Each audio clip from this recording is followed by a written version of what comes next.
So, continuing with the Shadowlands idea, I wanted to talk a little bit about my own experience with my mother. And like I said, she had been living independently until April of 2021, the end of April, and she was put in the hospital for diarrhea, at which time she dehydrated. And that was the first time that she got really goofy, but she was really determined to get back into her own home. So the first thing I found out was if an elderly woman or an elderly man gets a UTI or any sort of infection and they dehydrate, they will end up sort of becoming confused. Their immune systems are a little different than a younger person. So the first thing was she recovered from that particular confusion, and she really wanted to be back in her own home. So she was back in her own home. On Mother's Day, we went up and worked. We took her to lunch. We went to Walmart, and we had a really good time. And then she started going downhill again. So she ended up in the hospital 2 more times. On the third time, she went into the hospital with a urinary tract infection, but it was really a confusion issue where it was a Saturday morning, and she thought she had an appointment with her cardiologist, and she lives right next door to the clinic that all of her medical care is at. So I talked to her, and she says, well, I'm going to my cardiologist.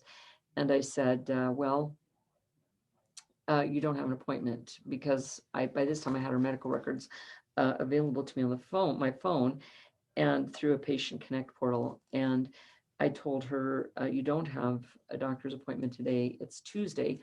And I said, I'll call you Tuesday and remind you. And she said, oh, okay. And she said, thank you for offering to remind me. And then she went to the doctor's anyway. Now, she doesn't really remember the conversation that we had, so she doesn't really recall or concede that I had reminded her that she didn't have an appointment. But she went to the hospital, was very confused. The emergency room called me and said, your mom is confused. Can you come get her? And I said, no, because I don't live there. And so they put her in the hospital and found out that she had a UTI, and she's never gone home since.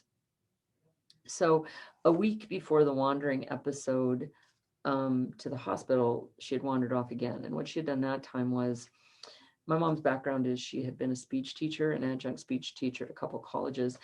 And a few days before the first wandering episode, we'd been having lunch, and she began worrying about money. She's been fretting about money the entire time that she's been ill. And it's not inconsistent with her personality. She's fretted about money always. And but she said to me, I don't think that being a college teacher is that hard. I think that I could still I could teach speech if I needed to. And I said, something just dismissive or palliative, and basically said, well, I'm sure you'd be good at it. Well, she chose a few days later to walk down to the senior high school that's near her house, and either ask for a job, or perhaps she thought she had a job and was looking for her office. We're not really clear. But anyway, through some small town connections, somebody called my husband, and somebody else called where I worked, and eventually I got the call. So I talked with I guess it was the registrar at that school. And the registrar said, well, we're going to send your mom home in a taxi. You need to call her later. You don't need to do anything right now. So I called mom, and she was really irritated that I had found out about her going down there. And she's just like, oh, that was nothing. How did you even find out about that? So she was pretty upset that I knew. Well, I began to really worry about her at that time. And it sounds ridiculous looking back at it now, because by this time my mom was already hallucinating, which I've come to find out is not really a normal part of dementia, but my mom's been hallucinating people in her house and people ever since. So the first incident of hallucination was, I was talking with her on the phone, and she indicated to me that there were lots of people living in her house, lots of little kids and her grandma. And her grandma was sleeping, but all of them were able to go to the grocery store and get food and bring it back. So they had lots to eat. And she also indicated that her house was a non-trapping zone, that none of them could be trapped, and that there was no trapping allowed at her house. So a couple of days later, I went up to get her, and we went to lunch.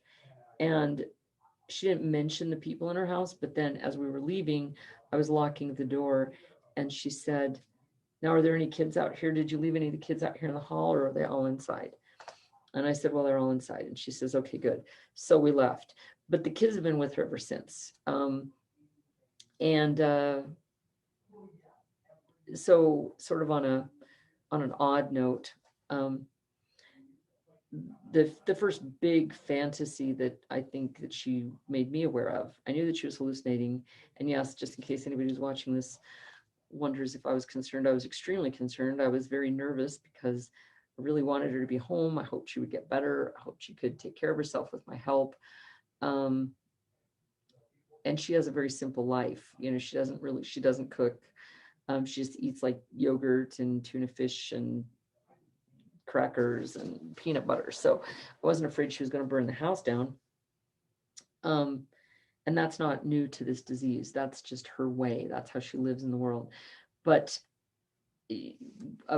after the kids incident, I was talking with her, and she's somehow forgotten that she owns her condo. So before she bought this condo 31 years ago, she owned a house in our hometown of Butte, Montana, and she'd sold it. She doesn't remember selling it. She thinks she still owns that house, but she's not really sure about the ownership of the condo. So I told her, no, you own your condo. And she goes, well, that's what you say, which is just her dismissiveness. But she thinks that she knows that there's a condo manager, and she knows her name, but she thinks somebody else owns her condo and all of the condos inside of the building. And she can't remember that lady's name, but she refers to her as Her Highness. So the first big elaborate fantasy she told me she was involved with Her Highness, which was that my mother was reading the Billings newspaper, and she saw that Her Highness had invited all the children of Billings to come to the condo, or the tower as she calls it now, for a party. And my mom just sort of thought, oh, isn't that nice?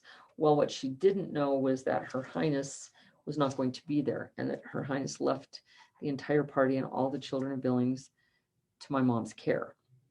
So my mom gave the children a snack, and they played some games, and they went down to the parking garage and they danced.